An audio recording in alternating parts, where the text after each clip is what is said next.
সম্মানীয় দর্শক বন্ধুগণ, পশ্চিমবঙ্গে শুরু হচ্ছে এসআইআর অর্থাৎ স্পেশাল ইন্টেনসিভ রিভিশন।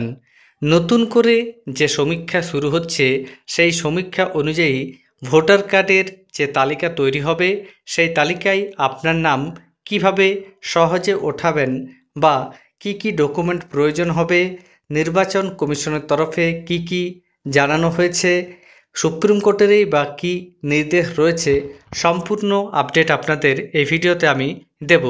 এর আগে অনুরোধ, চ্যানেলে নতুন হয়ে থাকলে ছোট্ট চ্যানেলটি সাবস্ক্রাইব করে নোটিফিকেশন অল করে রাখতে ভুলবেন না।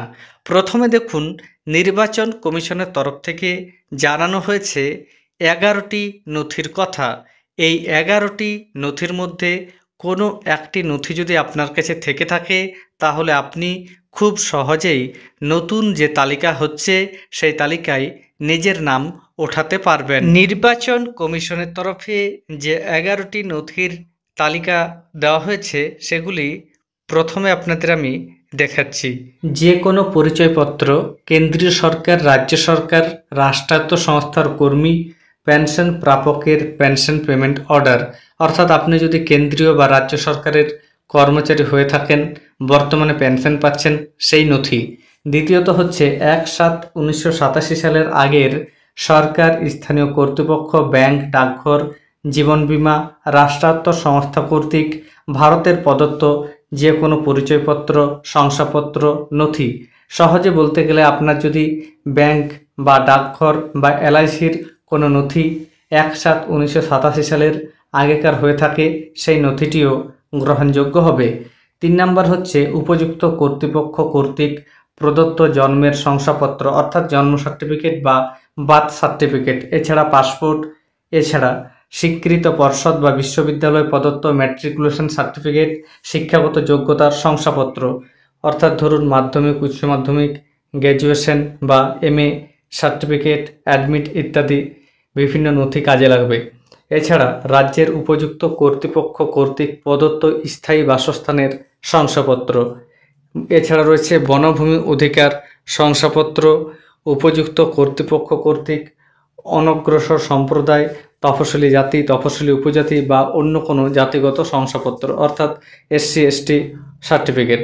এছাড়া রয়েছে জাতীয় নাগরিকপঞ্জি বা এনআরসির পঞ্জিকায় যাদের নাম রয়েছে তারা ভারতীয় নাগরিক হিসাবে গণ্য হবেন। এছাড়া রয়েছে রাজ্য স্থানীয় কর্তৃপক্ষের দ্বারা তৈরি করা পরিবারপঞ্জি, যেটাকে ফ্যামিলি রেজিস্টার বলা হচ্ছে। যদি আপনার থাকে আপনিও তাহলে সেটিকে নথি হিসাবে ব্যবহার করতে পারবেন।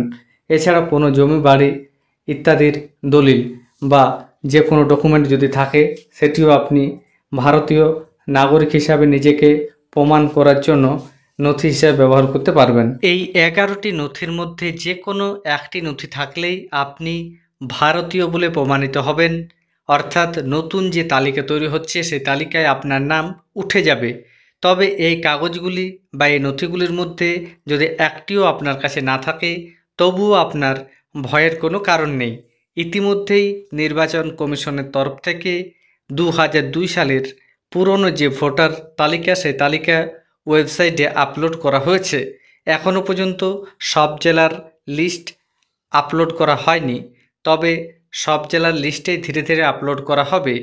2002 সালের যে ভোটার তালিকার লিস্ট সেই তালিকায় যদি আপনার নাম থাকে বা আপনার নাম যদি নাও থাকে তাহলে কিভাবে আপনারা নাম তুলবেন সেটাও আমি আপনাদের সহজে বুঝিয়ে দিচ্ছি। ধরুন কোনো ব্যক্তির জন্ম 1987 সালের আগে এবং ওই ব্যক্তির 2002-এর ভোটার তালিকায় নাম রয়েছে, সেক্ষেত্রে বর্তমান যে সমীক্ষা হচ্ছে সেই তালিকায় ওই ব্যক্তিকে নাম তোলার জন্য কোনো নথি দিতে হবে না।